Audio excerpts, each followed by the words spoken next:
How to cancel Xbox Game Pass. Hello everyone, and let's get started.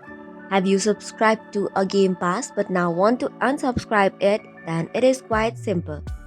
So first of all, open your Game Pass or open your Xbox account and log in into it.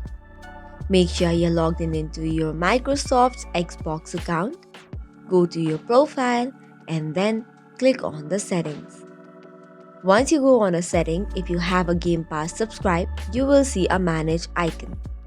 Tap on it, which will take you to another page from where you can get to see all of your subscribed Game Passes.